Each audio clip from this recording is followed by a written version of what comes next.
A story we recently had on Bridge City News was that hundreds of schoolboys were abducted by a gunman in western Nigeria. To talk about this in more detail is Greg Musselman from Voice of the Martyrs, who joins me from St. Albert, Alberta. Greg, what's the latest? Have the kids been released? Yeah, well, that's all the reports that we've been getting. In fact, we know that they've been released because they have returned to their towns in Katsina State, which is in the northern part of Nigeria. The question is, have all the boys been released? Now, the school has about 800 boys, and over 300 of them were kidnapped. Many of them escaped. Some of them even were under threat of getting killed. They were running into the bush. But they were held by the Boko Haram. At least the Boko Haram have claimed that they did this. And some negotiations may have went on, we don't know, but the area where these boys were being held, and I think, well over 300, it's not easy to hide that many. So the Nigerian military surrounded the area. Whether there were negotiations, whether a ransom was paid, we don't know that. And there has been some reports that maybe some Boko Haram soldiers have been released. We don't know though. The government is denying ransom. They're denying that there was prisoners released in exchange for these boys being returned to their homes. So again, as you know, in this part of Africa, there's so many things that are going on. Eventually, perhaps the full story will come out. But the good news is that most of the boys have now been returned, hopefully all of them. And, just even reading some of the comments from the parents, they are absolutely overjoyed that their kids have been returned. Now, was this from a Christian school? Were these Christian kids? No, this is a government school. And from what I understand, most of the kids would have been Muslim. But the Boko Haram, I mean, yes, they target Christians. That's one of the things they do. They go into villages, they loot, they kill, they burn things down, they kill men, kidnap girls, kidnap women. But in this case, it was the education that they're coming against. And they see education as being very Western and anti-Islamic. And so anything that gets in the way of their ideology of turning northern Nigeria, then eventually the whole country, into an Islamic state under Sharia law, anybody that doesn't go along with that, militant brand of Islam, they are targets for violence. Greg, why doesn't the Nigerian government put its foot down and put a stop to extremist groups like the Fulani herdsmen, or a group they apparently like to emulate like Boko Haram, which causes so much havoc throughout Nigeria? Yeah, that is a good question. One of our partners, his name is Yunusa Madu, and he is the CEO of Christian Solidarity Worldwide Nigeria, one of the organizations that we work with.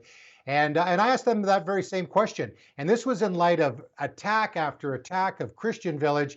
And then we saw video of all these children, women, men that had been killed. There was like over 20 in one village.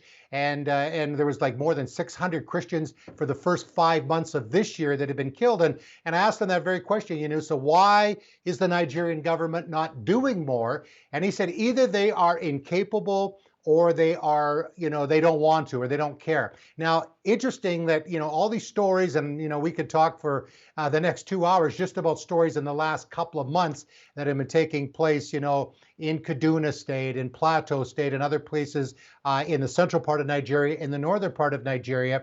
But it didn't have the the exposure, the media exposure, and the outrage in Nigeria and around the world. And, President Buhari said, okay, please be patient with us. We're going to try to do something here. In fact, the state Katsina there is where actually the president is from. And he's just saying, please give us patience. But what started after these boys were taken was the Bring Back the Boys. And that has drawn a lot of attention and now putting pressure on the Nigerian government. And, again, many of these students, young men, were Muslim. And the outrage maybe is higher because they're not Christian. I don't know. But there is, I'm praying that there is a change of tide here, and they will at least try to get some security. Because can you imagine living in a village with your family, your wife and children, and never knowing when these Boko Haram or Fulani herdsmen are going to come in, or Islamic State, affiliates as well, and cause havoc? So our prayer is that the Nigerian government would finally do something. Greg, let's move over to Pakistan for just a moment here, where a young lady named Arzu was abducted from her family home and forced into Islam, marrying a much older man. How much older are we talking about? Yeah, in his 40s, 13 years old. And this story, involving Azuz Raja, was a neighbor of this particular man. His name is Ali Azhar, and he was already married, had children. And I guess he saw this young girl and he thought, I think I'll take her. Now, and you have to understand within the many of these Islamic villages where Christians are minorities, only about 1.6% of the population of Pakistan is Christian, and they have the worst jobs. They are considered the lowest of the lows. And, an older guy sees a pretty girl, says, I should have her. So that's what he did. He literally kidnapped her while her parents were out, 13 years old. And the thing that makes this really disheartening is that when the parents learned what had happened, they went to the police. They knew who had taken Arzuz, and the police just basically brushed them off. No, she has converted to Islam. False papers were given saying that she was over 18 and she has made, a free will decision to become Muslim and to marry this man. Now, in Pakistan, you have to be 18 years old of age or older to legally get married without your parents' permission. They did not give permission. Papers were falsified. She probably signed the document saying she accepted Islam by force. She was sexually assaulted and raped. And, it's just a horrible situation. Now, there's about 1,000 of these cases a year that happen. And, I personally find these ones the most difficult. I've got 3 daughters. I've got a granddaughter now, and I cannot imagine if that happened to me. And then it makes it worse is that the police and the authorities often don't do anything. But pressure was applied in this particular case, and this man was arrested. He has been charged with rape and kidnapping, and the people that helped him to falsify the documents, including a lawyer, have now been arrested.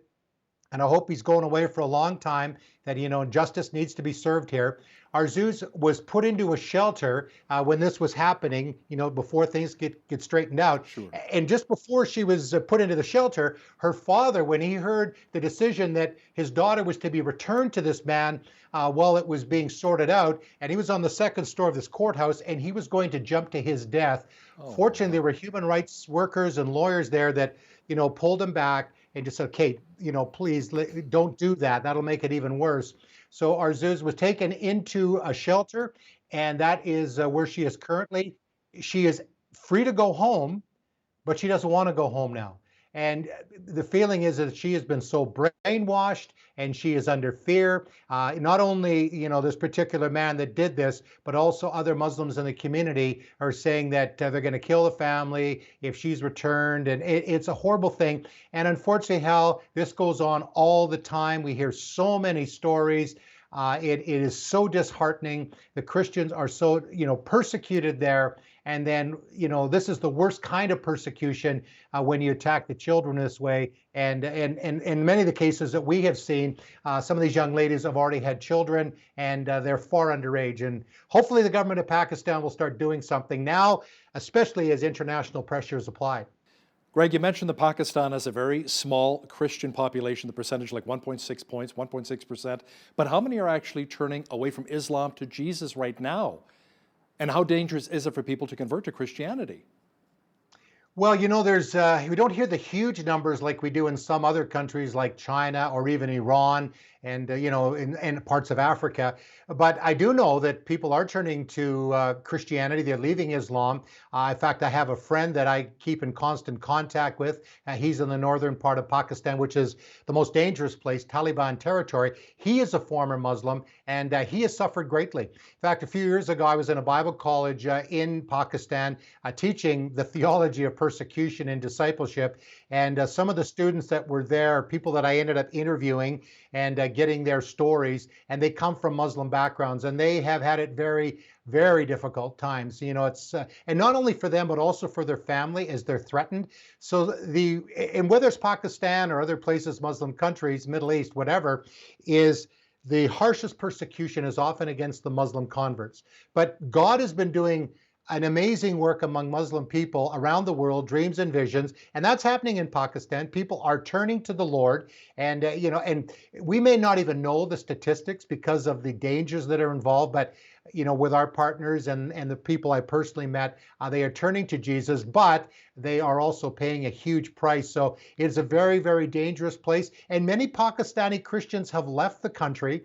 Some have come to Canada. Many are currently over in Bangkok, Thailand, basically in detention, trying to get to Canada, Australia, Western Europe, wherever it is. And of course, we don't want all the Christians to leave Pakistan, but I understand if you've got children, and I help sponsor a family to come to Canada. They have two young daughters because of the story that I just told you about our zoos, and so it is hard for them there, but God is working. The kingdom of God will always move forward. The Holy Spirit is drawing people to himself, but in the midst of that is very, very harsh for them. Now, Greg, Pakistan's neighbor, India, also has a long history of persecuting Christians, and incidents of persecution are going up.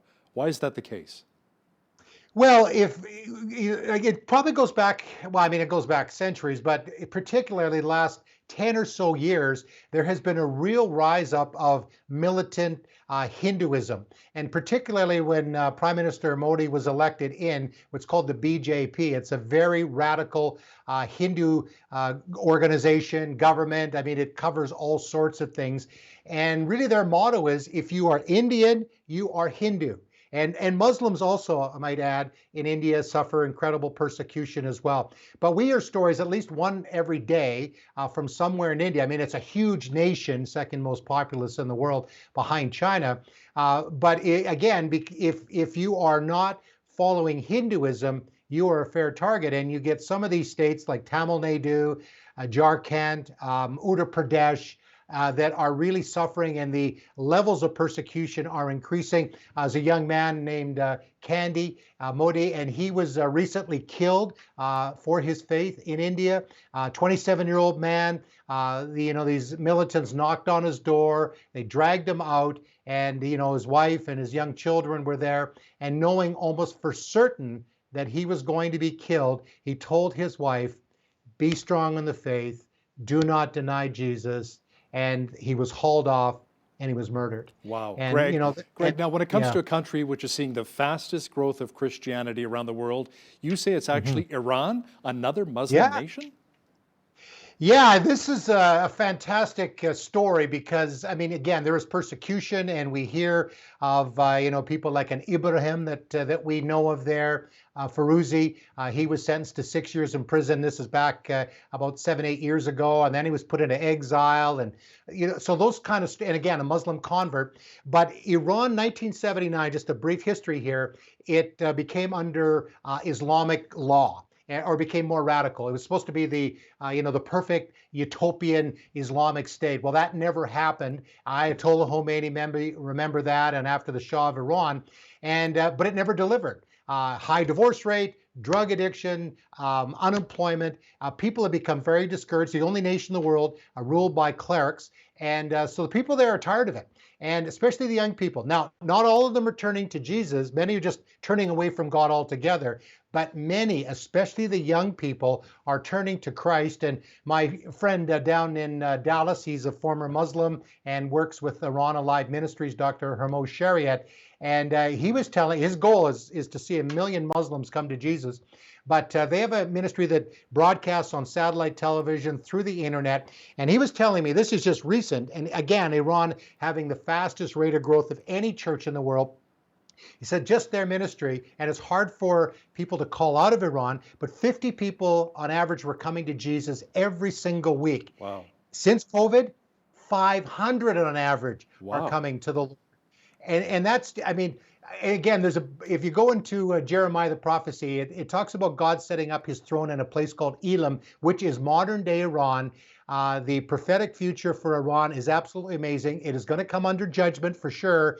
God is going to do amazing things and is doing amazing things as Iranians are scattering around the world. But within the country, God is raising up an army, and most of them are having, of course, to meet in secret. And if they are found out, they are persecuted. Not to go back to Islam. The government doesn't seem to care about that, but they exile them. They don't even mind if they leave the country. But it's a phenomenal thing that the Lord is doing in Iran at this hour. So, Greg, we only have about a minute left here. Let's discuss quickly the persecution of Christians in Asia, including China and North Korea. Is the church making any inroads right now, or are believers being forced underground? Yeah, I mean, in China, I mean, it's growing like crazy, of course. I've heard studies that out of Purdue University in the US saying in the next 10 years, another 95 million Christians will be added to God's kingdom in China. North Korea is interesting. You asked me that. I was talking to Dr. Eric Foley with Voice of the Martyrs Korea in Seoul. We talked last night, and they are sending balloons into North Korea. Well, the South Korean government has now made that illegal because of pressure from North Korea. But still, the gospel is getting in there. They're getting amazing responses.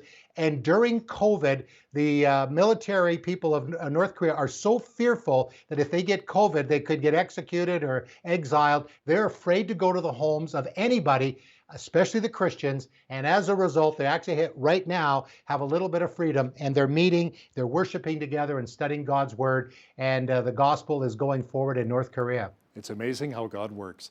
Greg Musselman from Voice of the Martyrs, thanks for joining me today from St. Albert, Alberta. Thanks, Hal. God bless you, man. Merry Christmas. You too. On behalf of all of us here at Bridge City News, I'm Hal Roberts. God bless and thanks for watching.